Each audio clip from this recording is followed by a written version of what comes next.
Buenas tardes, muchas gracias a todos y todas quienes nos acompañan y bueno, sobre todo a Oliver, muchas gracias por acompañarnos como siempre aquí en la producción y dirección de este programa que es Mujeres. Y hoy vamos a hablar de la iniciativa ciudadana de la Ley General de Responsabilidades Administrativas.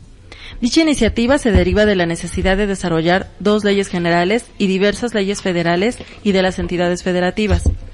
Ante la reforma constitucional en materia de combate a la corrupción publicada en el Diario Oficial de la Federación el 27 de mayo de 2015, pues se hace necesario que se siga caminando legislativamente hablando para combatir este tema que es el de la corrupción. En la exposición de motivos de dicha iniciativa se lee: la corrupción como problema público es complejo y el conocimiento de sus manifestaciones es condición necesaria para establecer instrumentos legales e institucionales que sean eficaces y efectivos en su combate. La reforma constitucional referida abre la oportunidad de corregir las fallas e insuficiencias que han posibilitado que la corrupción sea percibida por la sociedad como una práctica extendida y sistemática en el ejercicio de la función pública. Con tal propósito, la iniciativa de Ley General de Responsabilidades Administrativas que se propone presenta en sus exposiciones una estructura normativa que, junto con la Ley General del Sistema Nacional Anticorrupción, deberá establecer las bases adecuadas para sistematizar una política y acciones de alcance nacional. Bueno, pues hoy vamos a hablar justamente de la iniciativa 3 de 3, que se presenta como una propuesta de ley general que desarrolle las responsabilidades administrativas con las siguientes características. 1. Que defina las competencias de la Federación y de las entidades federativas. 2. Que defina las conductas que dan lugar a responsabilidades administrativas. Y 3. Que establezcan los procesamientos de investigación y de sanción. Y 4. Establecer las sanciones por responsabilidades administrativas.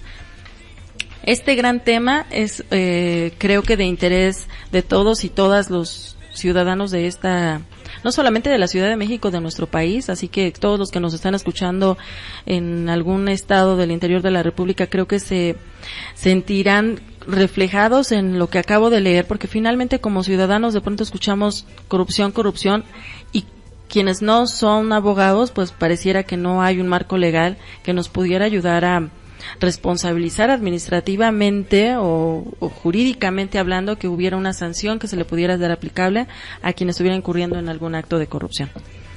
Bueno, para hablar de este tema los invitamos a estar en contacto con nosotros a través de hibradio.listentomeshow.com, a través del Facebook de Mujeres AC y del Twitter de Mujeres ACNAL. Y bueno, pues yo quiero darles las gracias por acompañarnos hoy. Tenemos a 2 grandes invitadas, teníamos previsto 3, les comento que una de nuestras invitadas se disculpa con nuestro auditorio, hizo el compromiso de venir más adelante a hablar de este y otros temas. Pero bueno, hoy contamos con la presencia de 2 mujeres que desde sus ámbitos de competencia convergen en la importancia del tema de este programa.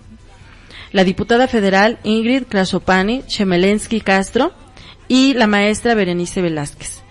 A ellas 2, bueno, primero la saludo. Buenas tardes, diputada. Buenas tardes, Bere. Muchas gracias, Alejandra, por la invitación. Y un gusto estar aquí contigo. Un gusto para mí que hoy nos estén acompañando.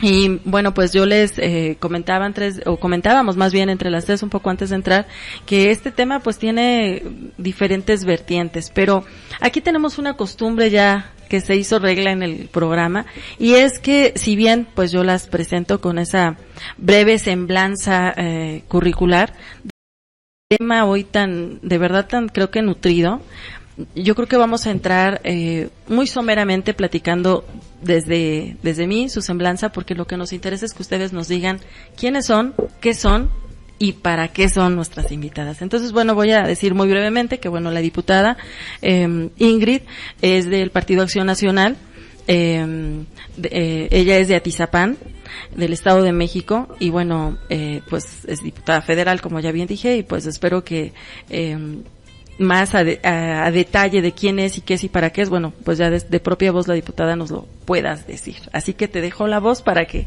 tú nos digas quién es Ingrid, qué es Ingrid y para qué es Ingrid. Pues muchísimas gracias por el espacio y sin lugar a dudas es para mí de verdad todo un honor el poder compartir este micrófono con ustedes. Es bien importante el hecho de poder tener una comunicación constante con la ciudadanía. Y algo fundamental, ¿quién es Ingrid? Es una ciudadana oriunda de Atizapán de Zaragoza, del pueblo de Calacuaya, electa por mayoría. He tenido la fortuna de profesionalizarme cada vez más. Soy licenciada en Derecho con una maestría en Estudios Políticos Aplicados por el Instituto Ortega y Gasset de Madrid, España. Tengo también otra maestría en Administración Pública por la Universidad del Valle de México y actualmente doctorante en Administración Pública en el Instituto Nacional de Administración Pública. Bajo esta situación, pues bueno, esta es Ingrid, tal cual una mujer de lucha, de trabajo, que me gusta estar en constante comunicación con la ciudadanía y refrendando siempre el compromiso de tener un cargo público. Eso implica el hecho de actuar de manera correcta, de manera ética, y bajo esta situación, precisamente, pues bueno, coincido con el apuntalamiento de esta ley. ¿Para qué es? Pues bueno, yo creo que todo el mundo aquí tiene absolutamente un fin. Y en lo que yo pueda contribuir desde la trinchera que el día de hoy precisamente represento, para poder tener un México más próspero, más desarrollado y sobre todo un municipio con mejores oportunidades de desarrollo, para eso de alguna manera me aboqué tal cual a la administración pública. Ay, pues muchas felicidades y muchas gracias, diputada, por estar aquí con nosotros. Y Bere, pues ahora nos toca presentarte a ti. Bere, pues además de ser una amiga a la que conozco desde hace muchos años, y dice Bere, no tanto, sale, soy más joven que tú, pero no es cierto, casi somos de la edad.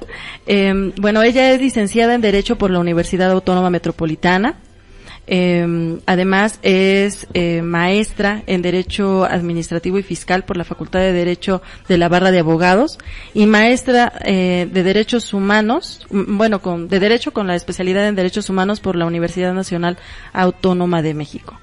Ha ocupado diversos cargos en la administración pública federal y local, ha sido asesora en distintos ámbitos del Congreso de la Unión, de la Cámara de Diputados, del Instituto Politécnico Nacional, así como de la Contraloría General de la Asamblea Legislativa del Distrito Federal, en donde se desempeñó como subcontralora de Legalidad y Responsabilidades y subcontralora de Auditoría, Control y Evaluación. Actualmente es titular de la Oficina de Información Pública en la Administración Pública de la Ciudad de México. Y bueno, ha participado en diversos seminarios, talleres, cursos en materia de derecho parlamentario, en materia técnica legislativa, derechos humanos, derecho de acceso a la información y protección de datos personales, entre otros. Y bueno, déjenme decirles además, para presumir un poquito, que ella es integrante de la Asociación Mujeres AC, miembro fundadora de esta organización, que hoy da vida pues a este programa. Bere, buenas tardes. Hola, muy buenas tardes a todas las personas que nos escuchan, gracias por la invitación. Y bueno, ya diste una breve semblanza curricular de quién soy, pero más allá de todos los estudios, los cargos, me defino como una ciudadana mexicana comprometida con este país, con toda la gente, y que desde el ámbito donde me he desempeñado he tratado de servir a toda la ciudadanía, a todas las personas, privilegiando siempre los principios que rigen la función pública.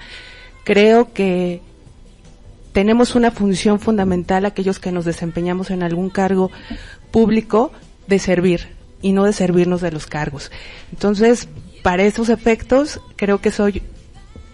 ¿Qué quiero? Eso, servir a la gente, servir a mi país y seguir contribuyendo a que salgamos adelante, todos juntos y todos. Pues, de entrada ya como que nos dijo bastante de como para qué es Bere, ¿verdad? Muchas gracias, Bere. Porque ya no hubo oportunidad de que hiciera las preguntas, pero yo creo que ya es momento de entrar a nuestro tema. Vamos a comenzar con su programa Mujeres y les invito a todos nuestros y nuestras ciberescuchas a comunicarse y opinar en línea. Les recuerdo que pueden compartir en este espacio sus experiencias que han vivido con respecto al tema de la corrupción, o las dudas que tengan, o aquello que le quieran hacer llegar a la diputada de Atizapán, que aquí tenemos una, pero además es diputada federal, y entonces ya el ámbito se vuelve mucho más amplio, porque deja de ser una diputada que solamente sea de una demarcación. Y bueno, pues vamos a empezar a platicar de lo que dice el artículo 1 de esta ley, para que ya ustedes entren en materia. El artículo 1, primero de esta ley general, nos dice que es de orden público y que tiene por objeto distribuir competencias entre los órdenes de gobierno para establecer sus obligaciones, las sanciones aplicables por los actos u omisiones en que estos incurran y las que correspondan a los particulares vinculados con faltas administrativas graves, así como los procedimientos para su aplicación. Entonces, yo aquí ahora sí que les invito a responder nuestra primera pregunta. ¿Cuál es la importancia de esta ley? Yo creo que sin lugar a dudas tenemos que dignificar el servicio público en primer momento. Bajo esta situación, a partir de algunos lustros, precisamente a partir de que se generó la transición política, Acción Nacional siempre le ha apostado a la transparencia y a la rendición de cuentas.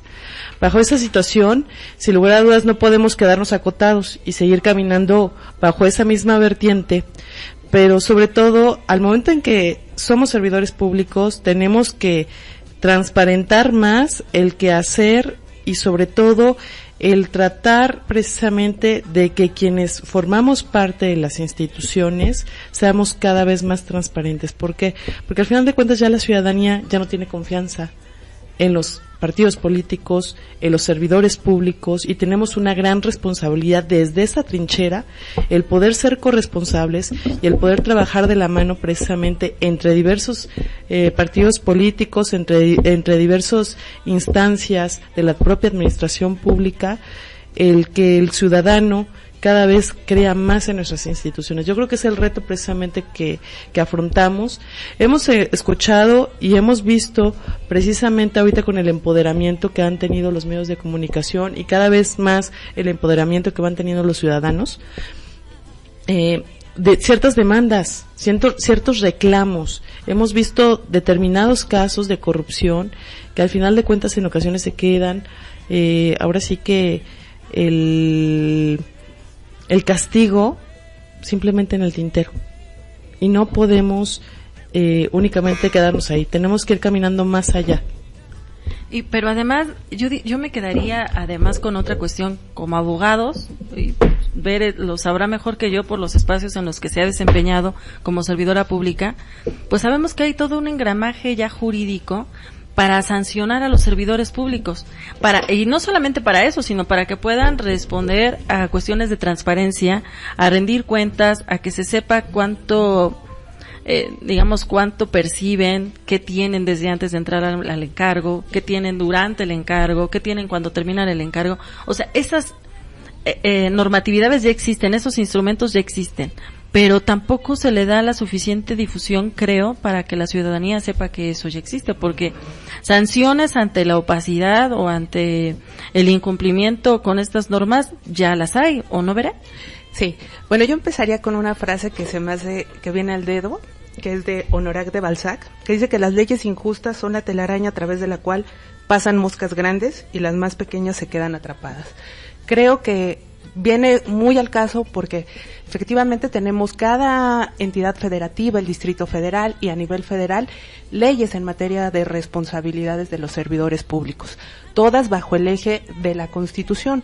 Sin embargo, lo que hemos visto es que generalmente se sanciona a los servidores públicos con conductas que no son tan graves. Por ejemplo, no presentar su declaración de situación patrimonial a tiempo. Con un día de retraso ya eres motivo de una sanción y de todo un procedimiento administrativo. Pero como bien dice la diputada, las moscas grandes pasan. Tenemos muchos casos que indignan a la sociedad, indignan a los mexicanos, pública internacional y nacional, la Casa Blanca, la Casa de Malinalco, los hijos de Marta Sagún, son muchísimos que nunca han tenido una sanción. ¿Por qué? Porque existen medios y métodos para eludir de alguna u otra forma las responsabilidades a las que se pueden estar sujetas. Si bien es cierto que todos son sujetos de responsabilidades, También es cierto que a veces los espacios de los órganos internos de control han sido ocupados para salvar a esas personas, ¿no? Responden, la falta de independencia que tienen estos órganos responde a compadrazgos, a amigazgos, lo que le quieran llamar, y que la gente no haga su trabajo como debe de ser. ¿Qué nos propone esta nueva ley? Crear un marco integral, una ley modelo que permita homologar todos los procedimientos. A nivel federal se usa mucho el Código Civil de Procedimientos como norma supletoria. A nivel local, en algunas entidades, se utiliza las normas de carácter penal. ¿Por qué? Porque se asume una especie de que el servidor público no es como un particular que deba de estar sujeto a las leyes civiles, sino que es un sujeto que infringe una norma y donde está frente al Estado. Entonces, ese tipo de cosas, homologar sanciones, homologar conductas, nos va a permitir tener, creo yo, que se atrapen a esas moscas grandes y que las pequeñas pues también se van a quedar atrapadas, pero va a haber mayor fiscalización por las obligaciones, por los sujetos que se están ampliando y sobre todo porque hay un capítulo específico de rendición de cuentas.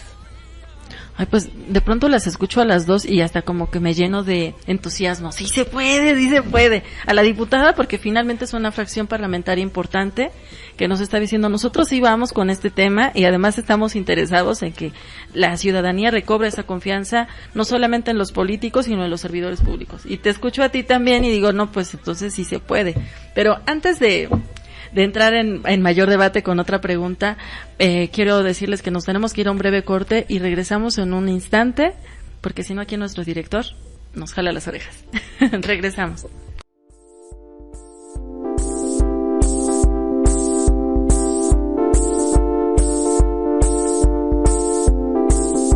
Estamos aquí en su programa Mujeres, hablando de la propuesta de ley 3 de 3, o conocida como propuesta 3 de 3.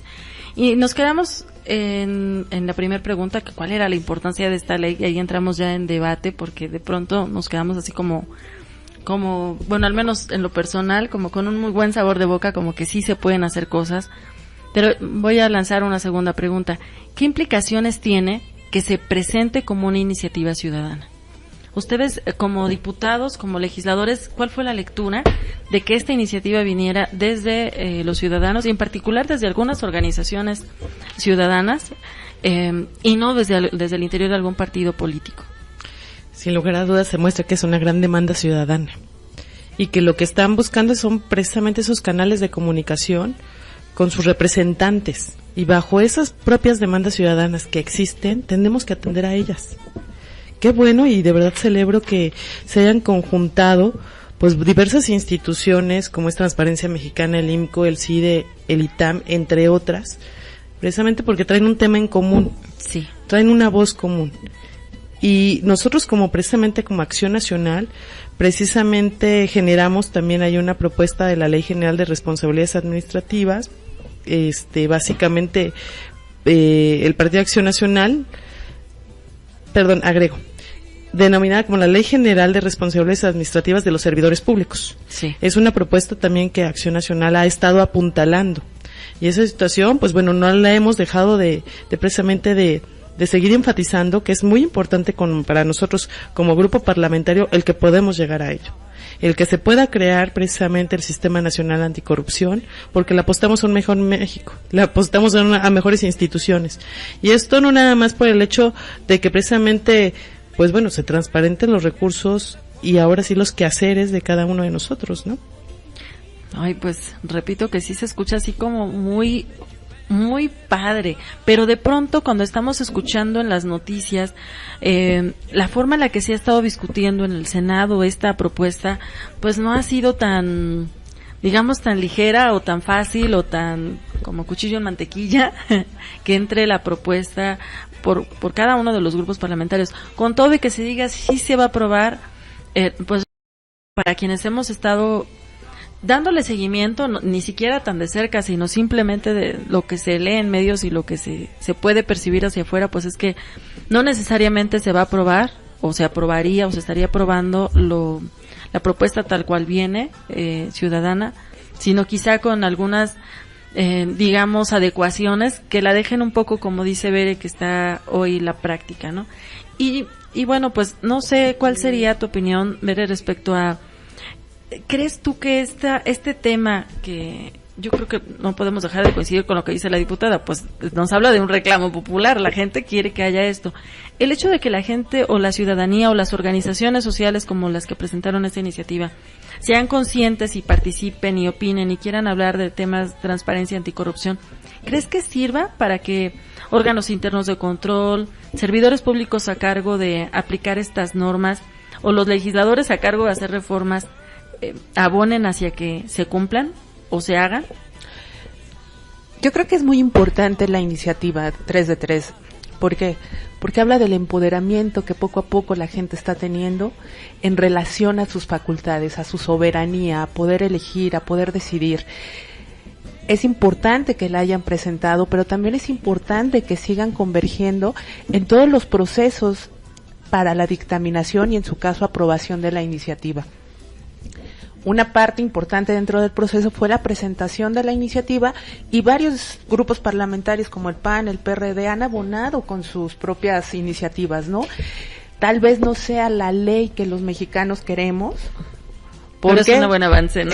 Es un buen avance, pero creo que también los ecos no solamente deben de estar en la Cámara de Diputados. Tenemos que abonar para que en todos los espacios donde se ejerce la función pública concienticemos a todos los servidores públicos de cuál es nuestra función, que es servir y no servirnos. Y 2, la profesionalización del servicio. No podemos estar improvisando puestos, y más puestos que tienen un grado de responsabilidad muy importante. No es demeritar las funciones que realizan, pero no es lo mismo alguien que está en correspondencia recibiendo la información a una persona que tiene que desarrollar N actividades directivas y de raciocinio para poder llegar, no sé, a una resolución en el caso de una contraloría, ¿no? Una sanción. Claro, entonces sí es importante la iniciativa, pero yo también creo que es importante que ese empoderamiento no se quede solamente en la iniciativa, sino que sigamos presionando para que en los espacios públicos, en los espacios de debate legislativo, se siga escuchando la voz ciudadana. A final de cuentas, que es un dictamen, que es una aprobación de una ley, pues es el consenso, la voluntad de todos los que son diputados, senadores, de aprobar algo, ¿no? Pero no podemos olvidar que ellos son nuestros representantes, que a ellos les tenemos que exigir cómo queremos, qué es lo que queremos de esa ley. Y también informar, porque de pronto nos encontramos, y aquí lo digo como organización de la sociedad civil, con ciudadanos que llegan y se plantan afuera de la Cámara de Diputados, pero no saben ni a quién le tienen que ir a pedir. Solamente saben que están molestos, y me tocó encontrarme en alguna oportunidad con arroceros de Guerrero que habían sido estafados, y yo les pregunté quién los trajo. Me pareció muy extraño porque por lo general alguien los lleva y es para presionar sobre algún tema. Ellos habían llegado por sí solitos, ¿no? Porque querían que alguien los escuchara de que los habían estafado y querían que alguien los ayudara, pero no sabían ni quién los podía ayudar, ni ante quién podían recurrir, qué instancia de la administración pública federal o local podría estarlos atendiendo, ni qué diputado, fracción parlamentaria o comisión le correspondería atender su tema. Entonces, pues es bastante complicado cuando no tienes esa sensibilidad tampoco como ciudadano de informarte antes de llegar y exigir, porque no es exigir por exigir. Pero también está la otra parte, como organizaciones de la sociedad civil o como grupo de ciudadanos organizados, creo que sí podemos de manera informada y con experiencia aportarles a nuestros diputados, diputadas, senadores o senadoras de lo que a nosotros nos interesa. Hablando de órganos internos de control, en lo personal me ha tocado sensibilizar o capacitar a algunos donde no hay abogados.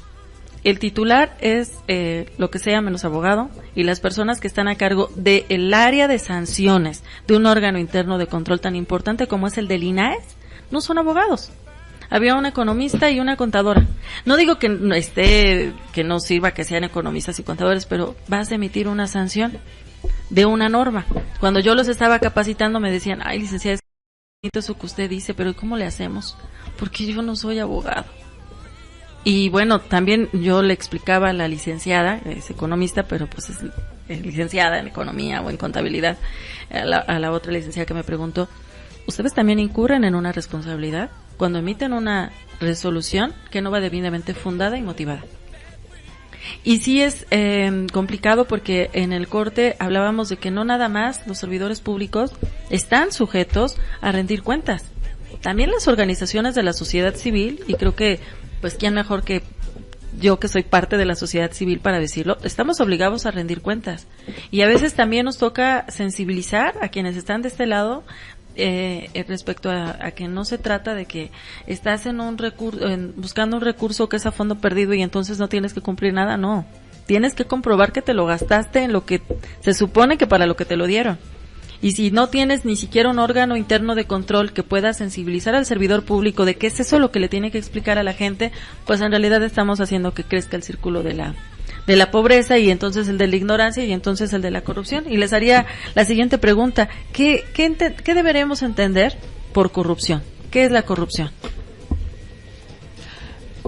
Bueno, yo entiendo por corrupción, o es la forma en que yo me lo explico, es como una degradación, ¿no? Como corromper algo, como en este caso corromper el ejercicio de la función pública. ¿El Estado para qué fue creado? Para satisfacer las necesidades de la población que le da origen. A ellos es a los que se debe el Estado a través de sus diferentes órganos de gobierno y organizaciones. Pero para que haya corrupción también debe de haber otra parte, no solamente la función. Aquellos que nos provocan a cumplir eso, a corromper la función pública, ¿no? El fin único, el ideal, la utilidad pública, eso considero yo que puede ser parte de la corrupción.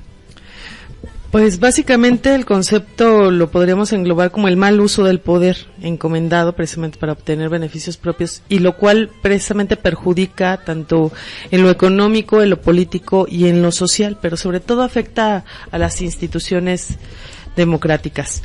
Y yo me regresaría un poquito más, tú me disculparás, Ale. Sí, no, adelante. Pero tienes mucha razón en el hecho de que también no podemos dejar de visualizar una parte que es el servicio profesional de carrera. Sí. Tenemos 2.456 gobiernos locales, lo cual implica precisamente representantes locales, un sinnúmero de síndicos, un sinnúmero de regidores, que al fin y al cabo, precisamente lo que necesitamos es precisamente fortalecer las capacidades institucionales de cada uno de los representantes. Porque, por ejemplo, dentro de los gobiernos locales, municipios, me refiero a estos, tienen a su cargo la aprobación de su cuenta pública. Y lo cual son recursos públicos, y un mal destino de un recurso, eso tiene una serie de implicaciones. Sí. Tuve la fortuna, y no lo había comentado, fui directora de federalismo en el Instituto Nacional del Federalismo y Desarrollo Municipal de la Secretaría de Gobernación. Y ahí precisamente una de las tareas encomendadas que teníamos por parte del secretario era capacitar y profesionalizar al servicio público municipal. Pero la cuestión, el servicio público tal cual de carrera únicamente se quedó en el ámbito federal.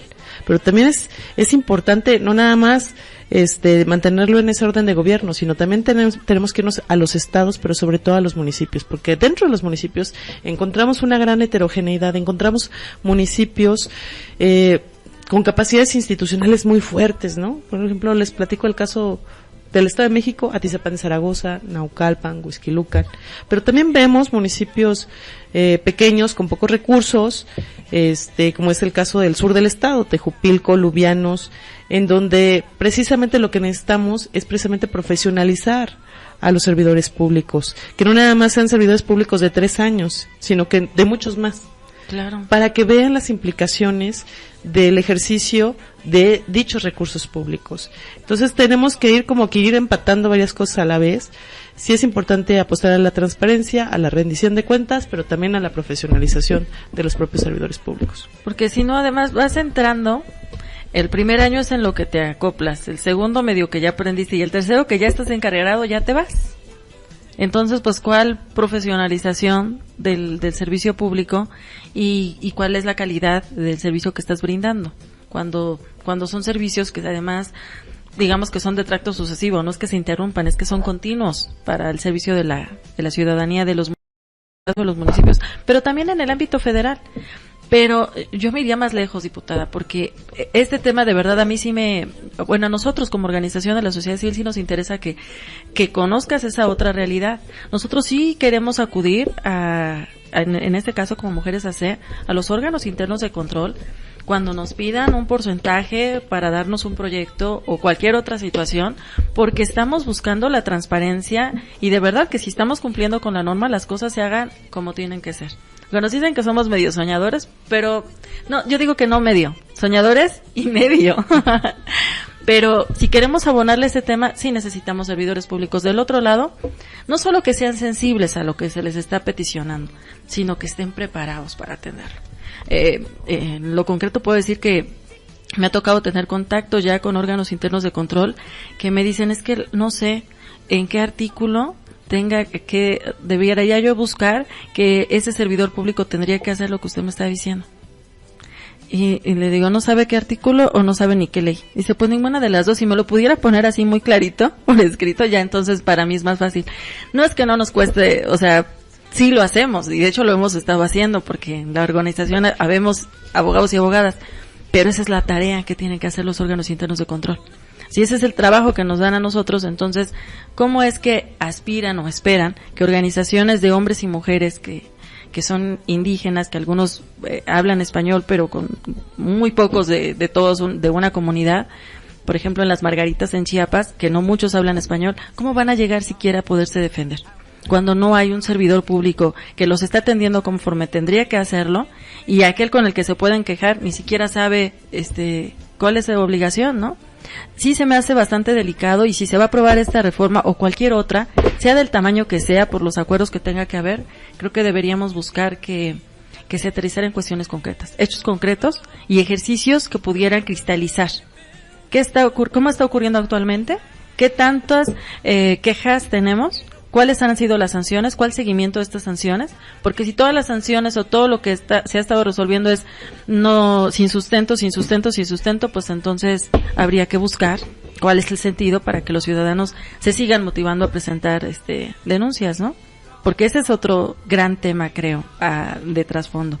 Y bueno, pues aquí tengo una tercera pregunta preparada, y es justamente para transparentar también ese ejercicio de Ley 3 de 3. ¿Quién patrocina este esfuerzo? ¿Ustedes cómo observan quiénes están detrás de este esfuerzo ciudadano? Bueno, ya nos decías hace un momento, están estas y estas organizaciones, pero ¿cómo es que sobrevive un esfuerzo que tiene una página, que se ha logrado presentar como una iniciativa ciudadana, y para eso hay que, no es de meterlas entre unas cuantas, ¿no? Se necesitó de un gran eco de muchos y muchas mujeres mexicanos para que se pudiera ingresar. ¿Cómo ven ustedes este patrocinio? Pues yo veo que todas estas organizaciones, instituciones educativas, maestros, personas de la academia, iniciaron un esfuerzo. Que el esfuerzo, gracias a la difusión que se le dio a los medios, gracias al hartazgo que vivimos todos los mexicanos y las mexicanas, y las ganas de que ya no exista mayor corrupción, que se castigue, hizo que acudieran a las firmas, ¿no? Hizo que acudieran a que se juntaran las 120,000 firmas, porque las 120,000 firmas no corresponden solamente a quienes patrocinaron esta iniciativa ciudadana, ¿no? Corresponden a ciudadanos que son visibles, identificables, y que acudieron a eso, a apostarle a que a través de su firma y de reunir esos 120,000 firmas pudieran concretizarse, ¿no? Yo creo que es un esfuerzo completamente ciudadano, apostándole a combatir la corrupción, apostándole a tener servidores públicos más profesionales, capacitados, y que el Estado haga su chamba, y que a través de la transparencia se rindan cuentas. Eso yo creo que es importante, ¿no? No podemos desdeñar que es el CIDE, que son maestros de la universidad, de la barra, de muchos lados, ¿no? Pero creo que sí tenemos que darle un reconocimiento a todos los ciudadanos que con mucha valentía fueron a depositar las firmas. Con mucha valentía y además con mucho ánimo, ¿no? De hacerlo y de creer que sí se podía. Y yo creo que eso es algo que no sé qué opinas, diputada, pero que también tú, que vienes de un esfuerzo democrático, no está tan fácil sacar a la gente de su casa de pronto, ¿no? Incluso para emitir el voto. Y ahora llevarlas a emitir sí voy con esta ley. ¿Tú cómo lo lees? Como una gran evolución. Como una gran evolución de la participación ciudadana, porque precisamente ahora hasta a mediados del mes de abril, la iniciativa llegó a acumular más de 600,000 firmas de apoyo ciudadano. Son 600,000 voces que reclaman el mismo objetivo. Es bastante y fuerte, es empoderar a la ciudadanía, el generar una gran transición y precisamente que nosotros como representantes seamos de puertas abiertas. Que bajo esta situación precisamente que nosotros que hemos sido electos por voto democrático, que tengamos una comunicación constante con la ciudadanía, porque así como este tema, hay muchos más. Así es. Y que es importante impulsar.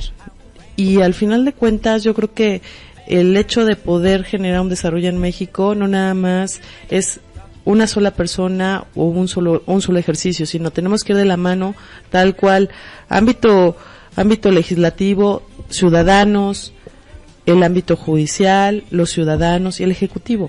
Si queremos una transición y queremos un cambio tal cual de un México más próspero, más desarrollado, más concientizado, sin lugar a dudas tenemos que nosotros como funcionarios primero ejercer de manera correcta nuestras funciones, pero también que la propia ciudadanía demande y levante la voz. Y levante la voz y además pueda tener ese otro respaldo de saber que sí está siendo escuchada del otro lado. De pronto, para nosotros tenerte aquí, pues es además pues de agradecértelo, pues de reconocerlo. Porque no y lo digo por experiencia de que invitamos cotidianamente a distintos servidores públicos y por supuesto a electos de elección popular, pues como lo eres tú, y a veces no tan fácil vienen una vez que ya están en el encargo. O sea, cuando están en campaña o cuando acaban de quedar y no entran en funciones, sí, pero una vez que ya están en el encargo y que ya están en la toma de decisiones, ya no es tan fácil. Y yo lo quiero decir aquí al aire, a la diputada en cuanto le dije, me dijo que sí, independientemente del tema, dijo sí, yo voy y ahí estoy y pues aquí está, ¿no? Digamos, empezamos en el tiempo justo. Entonces, te lo reconozco y te lo agradezco, pero ese eco creo que deberíamos, o como ciudadanos aspiramos a encontrarlo mucho más. Y aquí abonamos muy seguido en los programas, justamente porque tocamos temas sensibles que a la gente nos importan, a decir, pues, busquemos a nuestros legisladores, por los que votamos, o aunque no hayamos votado, pero son electos y nos están representando. Y bueno, pues yo quiero invitar, tenemos aquí 2 saludos de Juan José, de Valle de Santiago, y de José Luis Armenta, uno es de Guanajuato y el otro es de Guadalajara. Pues les mandamos saludos aquí, pero no nada más nos quedamos en los saludos, espero que hagan comentarios respecto al tema que estamos tratando hoy. Los invito a estar en contacto con nosotros a través de nuestra estación y opinar en línea y compartir sus experiencias respecto a este tema.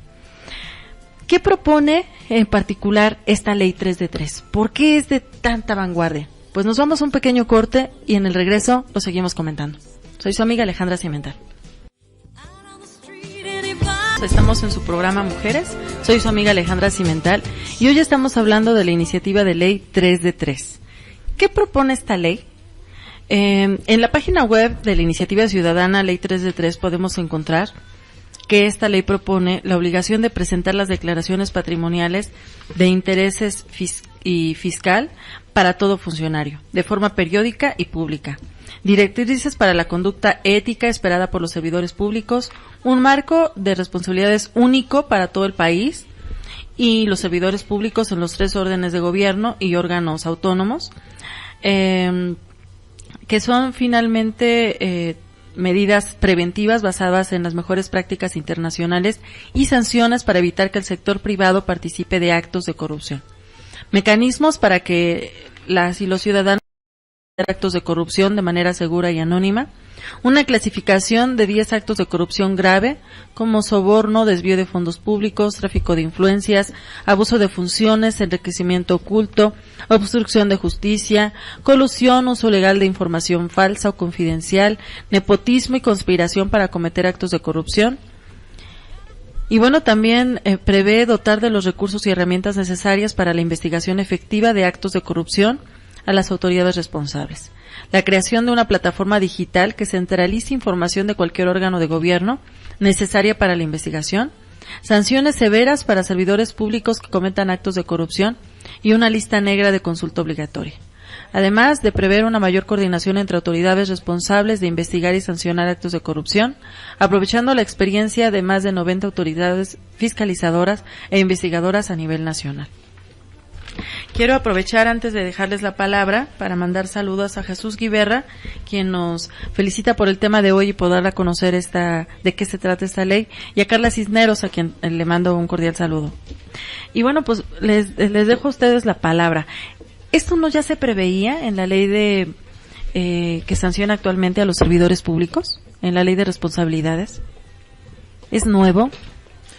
Bueno, sin lugar a dudas, algo que podemos visualizar es de que precisamente esta ley es una ley marco, para que precisamente de acuerdo con los principios y directrices, que dichas directrices se comprende de 11, que básicamente es que deberán atender al servicio público de conformidad con los principios de legalidad, honradez, imparcialidad, lealtad, eficiencia, eficacia, profesionalismo, objetividad en el desempeño del cargo y omisión.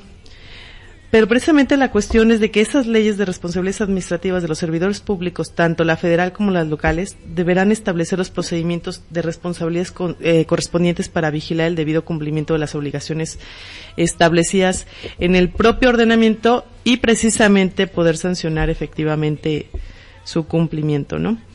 Pero aparte, bajo esta situación, la propia ley, tú la acabas de mencionar muy atinadamente, pues tal cual enmarca lo que es la declaración patrimonial, la de intereses y la fiscal, ¿no? Sí. Entonces sería como una vertiente de manera independiente. Independiente, o sea, no importa que ya hayan rendido en el SAT, digamos que esto sería otra vez o uno solo, porque finalmente sí rendimos, ¿no? Hacemos nuestra declaración al SAT como ciudadano común o como servidor público, y aparte tienes que hacer tu declaración patrimonial. ¿Cuál es entonces el sentido de que esto se regule en esta nueva ley? Sobre todo atendiendo, y lo digo aquí, Berenice finalmente es servidora pública.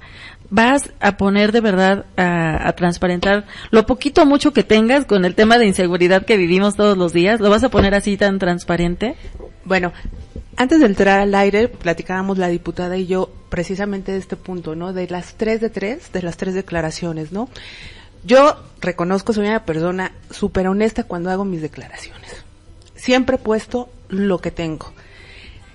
Cuando estaba en la Contraloría, como subcontralora de legalidad, me tocó recibir N número de declaraciones de situación patrimonial. Algunas no traían absolutamente nada. Y no era posible que el secretario particular de algún presidente de alguna comisión no tuviera nada, ni siquiera declarara su sueldo por el encargo que estaba haciendo. Eso no es ser honesto, ¿no? Pero aquí nos enfrentamos a un punto que es muy importante y yo creo que va a ser motivo de muchos debates en el Congreso de la Unión. La publicidad de las tres declaraciones. ¿Hasta qué grado se debe de proteger los datos personales de los servidores públicos y a qué grado no? Existe una teoría del doble estándar de privacidad de los servidores públicos, pero aquí pareciera que los servidores públicos tenemos menos derechos que cualquier persona. ¿Por qué? Porque nosotros tenemos la obligación de transparentar todo, hacer una versión pública y dicen cuidando los datos personales. ¿Cuáles datos personales? Dirección particular, números de cuentas bancarias, números de placas de los autos, ubicaciones, ese tipo de cosas. Pero a final de cuentas hay un dato que es muy importante y que lo vamos a tener que hacer público, que es a cuánto asciende nuestro patrimonio. Sí. Yo creo que es muy importante y debe de haber una responsabilidad por parte de todos los legisladores de analizar este punto. ¿Por qué? No todos ejercen un cargo donde puedan tomar alguna decisión, ¿no? A veces son meramente funciones administrativas y probablemente se hicieron de alguna propiedad derivado de una herencia, una donación, ¿no? ¿Qué es lo que pasa? Lo tendrían que publicitar. Pero en un país donde la mayor parte somos pobres y unos cuantos son ricos, estamos sujetos a que la delincuencia nos traiga, más que la sociedad civil, la delincuencia nos traiga fiscalizados. En el caso del Distrito Federal, a diferencia de la Federación, existe la obligación de tener en las páginas de transparencia la foto, el sueldo, el currículum, la ubicación y demás. Somos sujetos completamente identificables. Saben dónde trabajamos, saben nuestro horario, saben nuestro sueldo y aparte les das un instrumento más también a la delincuencia. A mí en lo particular sí es un tema que me genera temor. Yo ya fui en el 2008 sujeto de un secuestro y es algo que a mí no me gustaría volver a vivir. Por eso yo creo que sí deben de sentarse esas bases desde el Congreso, ser responsables en un país donde la delincuencia y la inseguridad permean en todos los ámbitos para otorgarnos de alguna u otra manera. Pero también hay que tomar en cuenta algo, ¿no? Como bien lo dijiste, no solamente los servidores públicos, también las asociaciones, las empresas, quitarles ese velo, el velo corporativo a las sociedades mercantiles que tienen participación con el Estado, para que ellos también transparenten y veamos cuál ha sido su grado de evolución patrimonial cuando participan en contratos con el Estado. Sí, porque además hay otra, no nada más las organizaciones, hablamos de asociaciones civiles, sindicatos, giros, comunidades, no nada más el sector social de la economía o las organizaciones de la sociedad civil que no son lucrativas reciben recursos del gobierno. También las empresas mercantiles reciben recursos del gobierno que incluso van encaminados con subsidios o con el tema de a fondo perdido y que a veces incluso no les implican este candado de hoy te doy y 3 años no te doy, porque son esfuerzos económicos mucho más grandes. Por eso yo sí estoy de acuerdo, transparentemos todo. Creo que entre más transparente, menos dejaremos o más dejaremos de estar insidiosos un poquito de qué tiene y qué no tiene aquel. Pero también hay que no perder de vista el tema de la seguridad. Estamos llegando a nuestra recta final. Entonces, diputada, te quiero pedir que nos ayudes a cerrar este tema con los comentarios que tú consideres. Lo que ahorita sin lugar a dudas se ha planteado por parte de la maestra Berenice es un tema bien interesante. Y bajo esta situación, precisamente dentro del grupo parlamentario, también hemos apuntalado mucho lo del mando mixto. Sí. Porque también se tienen que generar esas garantías para todos los servidores públicos. Como tú bien lo acabas de comentar, pues en el artículo 5 implica que como sujetos obligados a las propias asociaciones, sindicatos u organizaciones de naturaleza analógica a la que tengan cargo de asignación, administración y ejecución de recursos, a los candidatos, los partidos políticos, las asociaciones y personas electas para el desempeño de un cargo y que manejen recursos, y las personas que formen parte de los equipos de transición federal, local y municipal, quienes sean considerados como servidores públicos para los efectos de esa ley, ¿no? Incluyendo lo que nos establece el artículo 108 constitucional. Eso es por una parte, pero por la otra, también precisamente preocupados por todo el tema de seguridad, seguimos apuntalando el tema de que no existe un mando único, sino que sea un mando mixto, precisamente entendiendo la gran diversidad y heterogeneidad que encontramos dentro de los gobiernos locales y estatales. Tenemos que garantizar y dar tal cual plena autonomía a nuestros municipios con base al 115 constitucional, pero a su vez, pues bueno, ahora sí que hacer más fuertes a los que son débiles, ¿no? No podemos, ahora sí que mantener con una misma regla a todos los municipios. ¿Por qué? Porque un tema de seguridad también es un tema totalmente preocupante para nuestro país, y un tema más que sin lugar a dudas también se va a venir dentro del siguiente periodo ordinario en la Cámara de Diputados, va a ser la discusión precisamente de la marihuana. Bueno, la ciudad, ¿qué es lo que piensa al respecto? ¿Cuáles son los mecanismos que también como Estado se han estado generando para el tema de prevención y atención, ¿no? Porque ya también tenemos una problemática en ciertas regiones del país y en ciertos municipios, pues tenemos una problemática complicada. Entonces, sin lugar a dudas, como bien comenta la maestra tenemos que ser muy responsables y corresponsables con todos los quehaceres que de alguna manera tendremos que hacer en el ámbito legislativo. Y que definitivamente no pueden esperar para más, porque, como bien decías, yo creo que hace falta ahorita para los ciudadanos recuperar un poquito de confianza en, finalmente, nosotros mismos. Porque los servidores públicos, los políticos, los y las políticas, quienes están detrás de un partido político, detrás de algún encargo de representación popular, no dejan de ser ciudadanos y de venir del mismo lugar donde venimos nosotros, ¿no? El encargo, como bien decías, dura 3 o 6 años, pero no más, y después regresas a la otra trinchera de donde finalmente venimos todos y todas. Entonces, ¿en qué espacio, qué número o a qué correo electrónico podrían, quienes estén interesados en dar seguimiento a este tema o cualquier otro tema, acudir contigo, Ingrid? Sí, claro, por supuesto. De hecho, es ingrid.shemelensky@congreso.gov.mx. Iniciamos el tercer periodo ordinario a partir de septiembre. Muy seguramente vamos a estar teniendo periodo extraordinario la segunda semana de junio para revisar algunos temas. Estoy a sus órdenes con toda confianza, que tengamos una comunicación, una retroalimentación constante. Y pues bueno, estoy para servirles. Muchas gracias. Te adelanto que te mandó saludos Elizabeth Cruz. Ella es de Atizapán y quiere estar en contacto contigo. Entonces, Elizabeth, si nos estás escuchando, ya la diputada dijo dónde, y si no, por el Facebook de Mujeres AC, te pasaremos los datos nuevamente de la diputada. Y si me permites, puedo dar la dirección de la oficina de enlace. Sí, claro. Es Paseos de Atizapán número 14 en la colonia Jardines de Atizapán de Zaragoza. Ahí está la oficina de enlace. Perfecto, diputada. Bueno, pues ahí está. Bere, ¿con qué podría cerrar tu intervención en el programa Ley 13-3?